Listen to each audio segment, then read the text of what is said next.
Hey everybody, welcome to Dad's Den of Pop Culture. Today I'm looking at I guess you can call it a forgotten TV series. It's one that it only managed to get one season. It's certainly not well remembered, but I watched it recently, streaming on BritBox. It can be found on YouTube.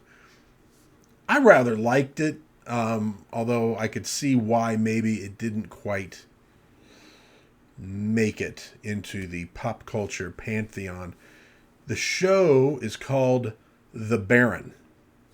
It's an action adventure show, 1965, made in the UK, but it was broadcast in the United States on the ABC network. Made by ITC. The show is set primarily in London. It involves a John Mannering, an antique dealer who served in the U.S. Army, where he actually did have something to do with trying to recover stolen art treasures by the Nazis. So he's a man of adventure, a rugged guy. He is a Texan, and he's sort of an informal ally of British intelligence. So not a spy quite in the way that you would have a James Bond, but he's called on to help solve various problems. Cool opening to the show, very much of its time in 1965. Sort of brings to mind Saul Bass and his openings. Stars Steve Forrest as John Mannering. Steve Forrest, probably better known for starring on SWAT, which was a show I was absolutely obsessed with when I was about 4 years old, and have not really watched since. It's one of those shows I need to get back into and watch again. Terry Nation had a big part to do with this. He's probably best known as the creator of the Daleks, Doctor Who, and had a lot of involvement with that. Based on a character created by John Creasy. Now, Creasy's character of the Baron was not a Texan, not an antique dealer, and not single, at least in some of the books. He was a jewel thief. So very much like The Saint. Now, ITC at the time was also making The Saint. So you could see why maybe they said, well, let's do something a little different. They made some pretty big changes to the character. The Baron is a jet setter. It's that time period. We're talking mid-century modern. He's a very cool character, actually. He's one of those guys that I think, for young men sort of looking for a guide to growing into manhood, here's a man who's well-spoken, but also calmly spoken. He's sophisticated, but he's not foppish. Dresses well, but doesn't dress, excessively well. He's a real man, but he's also got that more sophisticated side to him. He got a few characters like that back in the day. Unlike, say, a James Bond, who immediately comes to mind, John Mannering doesn't have that cruel streak that Bond has. So, good-looking guy, out there to solve problems and mysteries and get in fist fights. Adored by the women, although never creepy about it like Bond. Oh, yeah, there he is. Screenplay for the first episode by Dennis Spooner. Had some involvement in Jerry Anderson Productions' Doctor Who, and quite a few things. So we got some big names behind this. The first episode sees the Baron kidnapped by these men. He ends up, it's actually British intelligence. They bring him in, and they want him to work as an agent, as an operative. Of course, he has his own business as this very high-end antiques dealer, but he ultimately agrees. So you got that spy aspect that was really big in the 1960s when James Bond hit the scene. There were many shows like this. The Saint is not that different, even though he's not a spy. It's a very similar kind of thing. Danger Man, Man from Uncle, if it wasn't out in 65, it was out soon after. This was the thing. We have beautiful women showing up. In this case, by the name of Cordelia, played by Sue Lloyd. Cordelia Winfield is also an agent of British intelligence. Now, originally, she was to appear in a single episode where she was his contact as he went behind the Iron Curtain to retrieve something. They ultimately decided to make her a regular character on the show, and so you have a couple episodes where his main contact is a guy named David Marlowe, played by Paul Ferris, and then eventually the contact really just becomes Cordelia. Very cool character, well played. I liked her a lot. Definitely not a bimbo, definitely not helpless, but also not, portrayed as like a top assassin of British intelligence. She's an agent, she can hold her own, but she has her limitations, making it a more compelling character. And again, we got a sophisticated guy. Steve Forrest plays it very well. He has that, that sort of casually rugged masculinity that, again, you sort of get with James Bond, but without the cruel streak to the character. You get the gadgets, not crazy stuff, not like you would get on later James Bond or a Man from Uncle, but you do have all the trappings of the spy game and all that good stuff. And you do get to have the action. We got some decent fist fights. You got gunplay. You got car chases. Exactly what you would expect from this kind of show. It's all done very well, competently, filmed well, directed well. You get some stuff that's on sound stages. You get some stuff that are actually on location. So all in all, a very good show. A very solid 60s action adventure show. It lasted for one season. It managed to get 30 episodes. Now, on ABC, it was actually at the tail end of a very strong lineup, starting with Batman. So this was, I want to say, Thursday nights. Batman, Gidget, The Double Life of Henry V. Okay, so maybe they weren't all very that strong. Bewitched, Peyton Place. Peyton Place, big soap opera of the day. It's Dynasty, it's Dallas, it was huge. It's one of those interesting shows to me and it was a movie before it was a show. Huge at the time, barely remembered, barely talked about now. I mean, I'd say another show like that would be MASH. Still known, people still watch it here and there. It's in reruns, but MASH was so big and had such a huge impact, you'd think it would get talked about and remembered. You think there'd be somebody trying to remake it at this point. They remake everything else, but sort of, I don't know, in a weird way, kind of just got tucked away. Now, opposite of the Baron is Dean Martin show, also the CBS Thursday Night Movie. Pretty stiff competition, actually. This is Dean Martin in his prime, very popular. A lot of men, a lot of women are going to want to watch Dean Martin.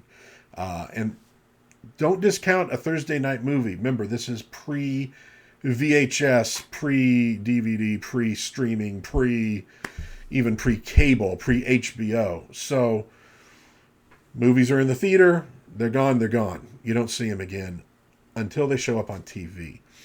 So a Thursday Night Movie, actually probably stiffer competition than you might think. As for what movies they were showing in 1965, I couldn't tell you.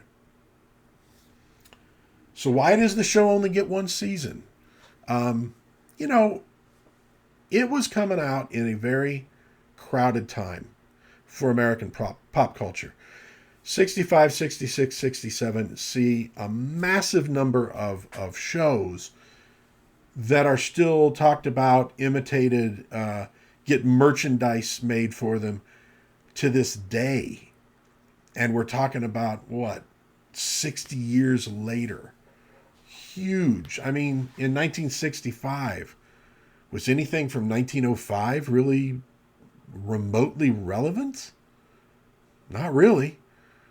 At best, the Roaring Twenties was still kind of thought about, but these shows have really managed to stand the test of time, and you see several of them were in the lineup on Thursdays leading up to the Baron, Bewitched, Batman, etc. So it had a lot to compete with, but I think there's a couple aspects of the show that did weaken it and probably hurt a little bit.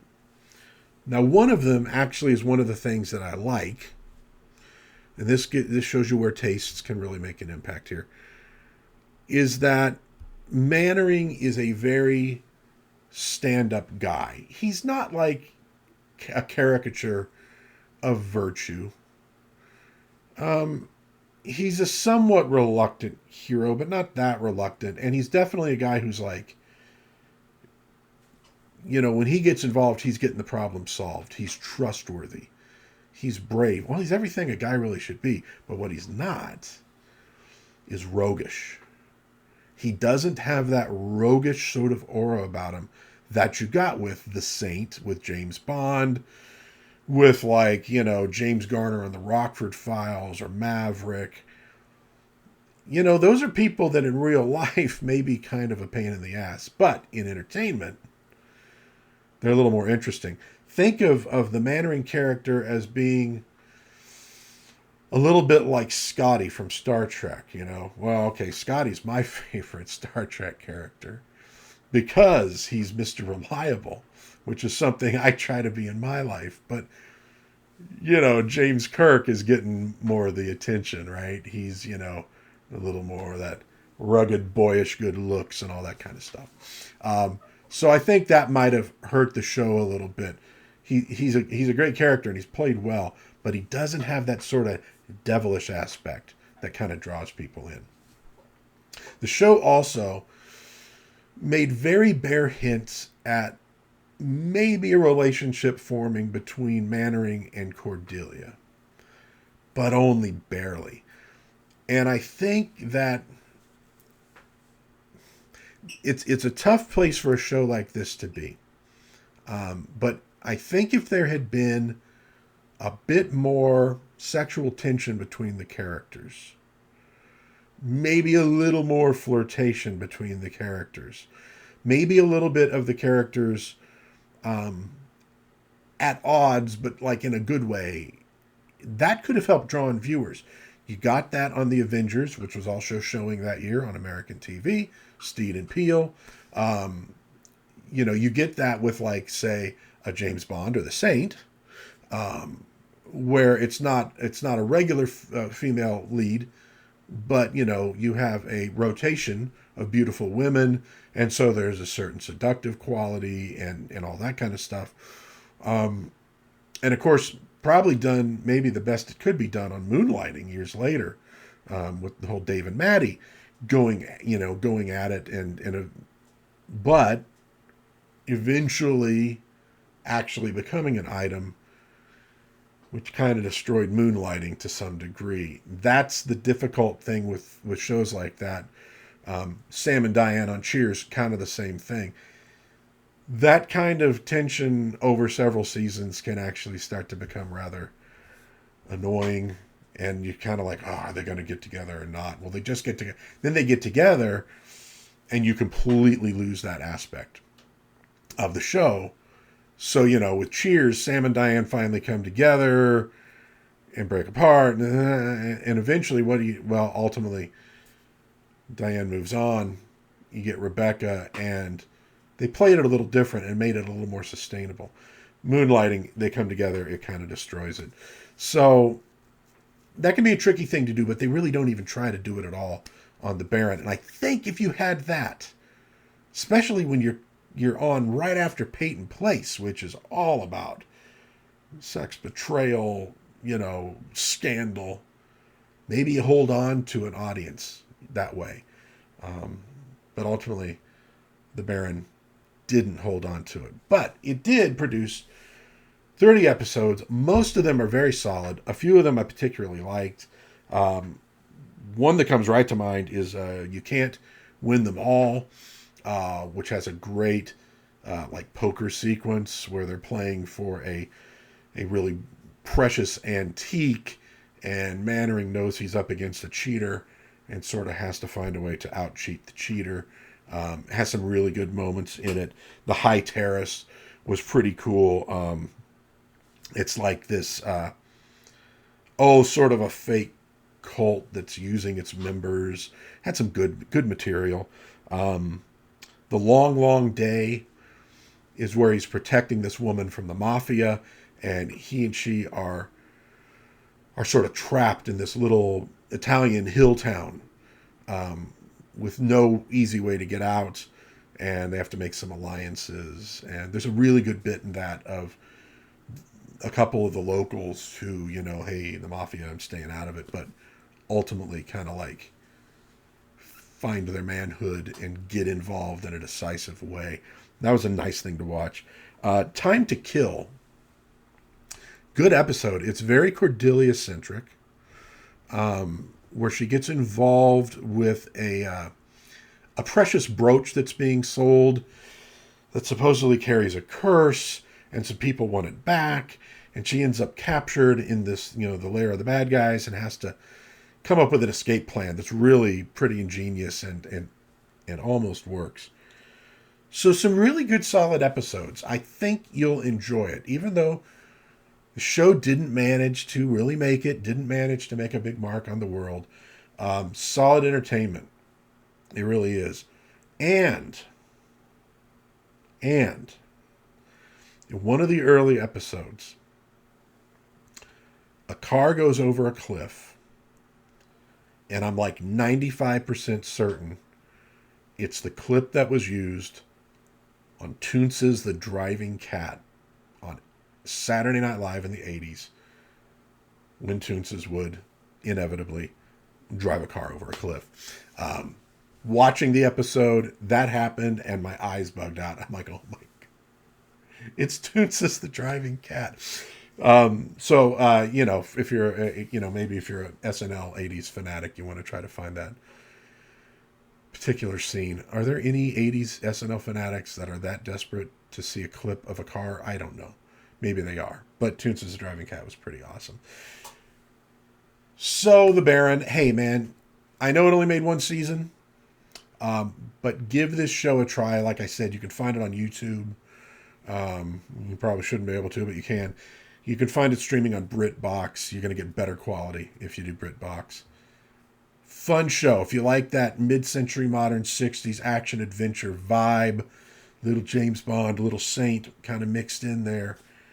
Worth a try. I dig Steve Forrest in the role. I think he was great. I dig Sue Lloyd as Cordelia. Good, solid stuff. A forgotten TV show that's worth watching. And that'll do it for Dad's Den of Pop Culture. Let's end with a graphic of Steve Forrest rather than Toonce's The Driving Cat. If you enjoyed this video, please give it a like. That would mean a lot to me. If you enjoy videos about maybe somewhat forgotten pop culture, a little retro vintage, or even some new things that are sort of on the indie side of the street, you might want to subscribe to my channel. That's the stuff I try to cover. I cover the stuff that nobody else cares about, which my viewership numbers will bear out, frankly. But I love everybody who comes in and watches. I really would like to sort of build a community of like-minded people who are looking for cool stuff that sort of slipped through the cracks and like to chat about it and like to chat about things that they love rather than chat about things that they don't love.